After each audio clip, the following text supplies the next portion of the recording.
We have a massive Celtics trade update to go over today as it's officially happening. Reports have really started to pick up surrounding Kristaps Porziņģis and his future in Boston. We have one new report in particular that has fans fired up to write down exactly what that is and discuss what it means going forward, as well as a few other updates, folks. Before we get into it all, if you're part of the percentage who aren't subscribed to the channel, this is the place to be for daily Celtic content. So make sure to hit that subscribe button. And thank you guys again for your continued support over here as we're on the road to the big goal of 10,000 subscribers. Folks, there's a lot to go over today. We're going to be talking about a bunch of different things. And obviously, the NBA Finals are about to conclude. Thunder are absolute beasts. All those things are true. But also, the Celtics now are really gearing up to make some moves ahead of the draft to clear up some of their cap space. Of course, get out of the luxury tax, all these different things. And it just got real for Kristaps Porziņģis leaving Boston. You can see this report here from Evan Siddery. The prevailing thought among league executives is that the Celtics will need to include draft capital in a trade to offload Kristaps' $30.7 million expiring contract. Boston is very open to moving Porziņģis, as their top goal will be to dodge the second apron this offseason. Now, obviously, there's been a lot of talks about Jaylen Brown. There's been talks about, trading some guys like that. I think the most likely outcome here is moving off of both Jrue Holiday and Kristaps Porziņģis. But the unfortunate part now here for the Boston Celtics is that Kristaps Porziņģis, according to reports, you're going to need to actually give up assets to draft capital to get rid of the contract. And that's, of course, because of his health and things like that. And this is very interesting because it's a pretty bad, turn of events here for this team. Because at this point, I'm not sure that Brad Stevens will necessarily want to give up a guy like Kristaps Porziņģis if you have to give up assets for him. Now, of course, you're looking at it from the perspective of, maybe this will promote a trade for Jaylen Brown to get under it without having to give up assets, of course, in the Kristaps Porziņģis trade. Maybe they hold on to Kristaps Porziņģis, but regardless, it's taken a bit of a bad turn here in the sense of they have to, get rid of a couple guys, and they might actually have to give up draft capital in order to do that. Now, I do think there is a chance where they won't have to do that. There will be a team who needs a center, can take a flyer. I mean, teams like the Lakers, things like that. The problem is a lot of these competitive teams that would be willing to take a flyer on a guy like Kristaps Porziņģis don't have the room. They don't have the salary cap room in order to do that with $30.7 million. It's not like it's a cheap deal. This is a hefty contract, but there's been a few different reports and articles that have dropped linking a few teams to him. Now, Brooklyn Nets are probably the clearest one. It's, because of the cap space they have. In terms of clearing salary, Porziņģis to the Nets is arguably the most seamless way for the Celtics to get under the second luxury tax apron this summer. Brooklyn is the only team with a sizable amount of cap space, being able to absorb the cap hit without having to give anything up. However, there would have to be a reason for the Nets to take on Porziņģis. In most trades, salary dump, of course.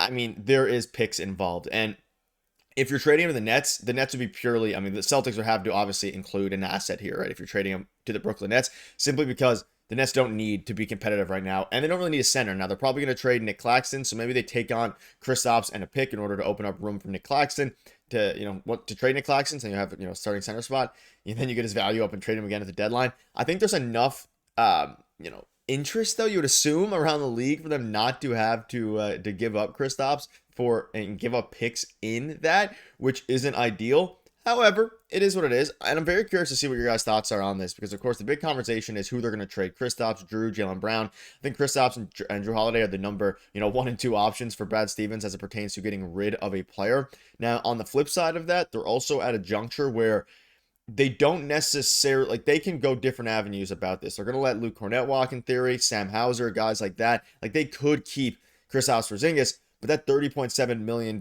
expiring contract is an interesting one. Now, it's also one that you could hold on to the trade deadline and then move, but of course, that doesn't affect the luxury tax and things like that. But there's also been some other teams linked to him, like the Utah Jazz. So either, they would want to take on the salary, or it would be interesting because in this deal, you would have to have salary going both ways. Maybe get a guy like Jordan Clarkson back, John Collins, who, multiple teams have been linked to in the past. And you're looking at Kristaps' stats. He's still a very serviceable player. He started every single game that he's played in for almost in majority of his career. He's only not started one game in his entire career. He's never played off of the bench. He's a starting center in this league. Is he a starting center worth $31 million? That's up for debate. But you can see this year he's still averaging 1.5 blocks, 20 points a game. Of course, a handful of rebounds, 7 rebounds a game. It'd be a tough sell. Of course, the Celtics put themselves in the position. They won the championship. It is what it is. I think we're all happy about that. But the Celtics and Brad Stevens, they have to make a decision now about who they're going to get rid of. And Kristaps is obviously probably the number one priority because he has an expiring deal.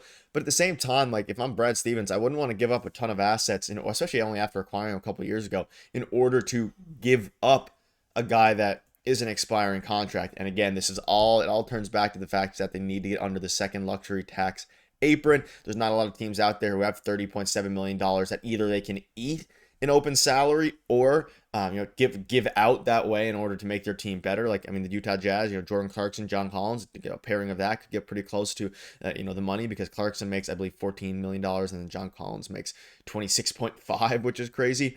Like, then you're kind of talking and you can work it out. But it's going to be interesting. But there is some new reports that have dropped. You can see this here. The Suns are exploring trade options involving the Kristaps Porziņģis. So the Suns are the number one option here, I think, at this point for Kristaps Porziņģis. Now, will this be in a 3-team deal?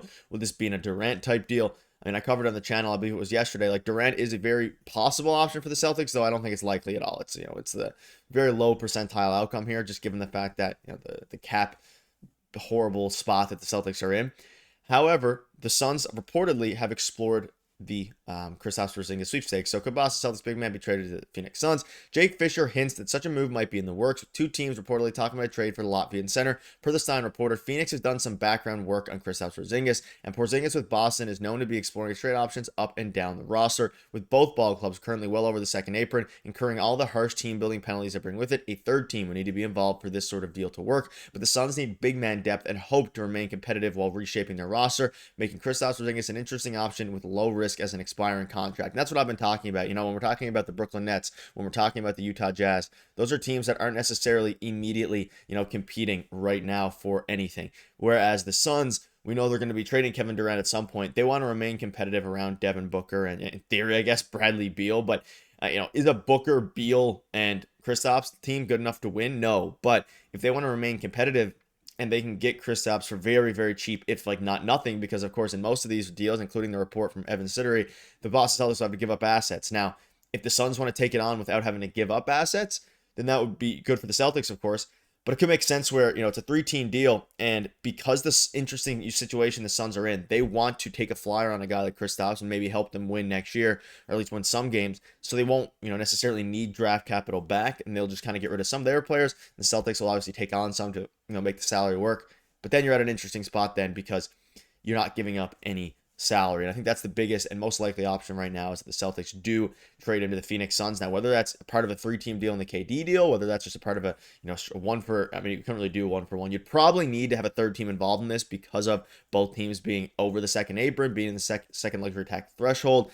And being in that second luxury tax threshold is why the Celtics are in this, spot in the first place, trying to clear off some of these players. Well, let me know down below what your thoughts are. A lot of new reports are coming out here. Things have taken an interesting turn surrounding the Boston Celtics. And at the end of the day, it's a very interesting time to be a Celtics fan, but we'll keep you up to date with everything Celtics related. So make sure to hit the subscribe button. You guys are beast. Thank you guys for watching. See you guys later.